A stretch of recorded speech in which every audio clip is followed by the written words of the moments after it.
সমালোচিত করা হয় প্রতিভাবান স্যাক্সোফোন শিল্পী নমিতা দাসকে। জুবিন গার্গের গান স্যাক্সোফোনে বাজিয়ে সোশ্যাল মিডিয়ায় ঝড় তোলা এই শিল্পীর সম্মাননা গ্রহণ করে আয়োজকদের ধন্যবাদ জানান।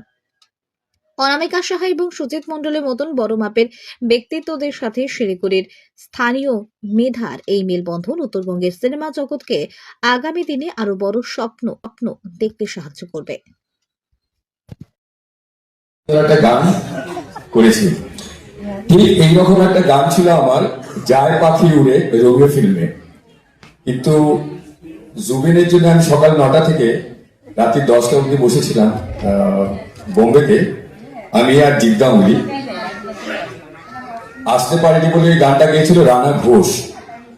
রানা ঘোষ এমনি ট্র্যাক করেছিল, মানে কেউ গান রেকর্ডিং এর আগে নিয়ম হচ্ছে অন্য একটা দেওয়া হবে। ওয়েস্ট বেঙ্গল আমি প্রচুর পেয়েছি, নিজে মুখে বলা উচিত নয়।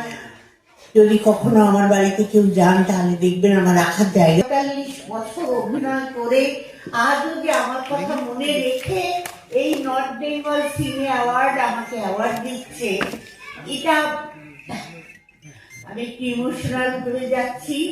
এটা আমার কাছে বড় পাওয়া, কারণ বহু চেষ্টা করেছি যে চরিত্রই আমাকে দিই সেই চরিত্রের মধ্যে দিয়ে নিজেকে প্রকাশ করার চেষ্টা করেছি।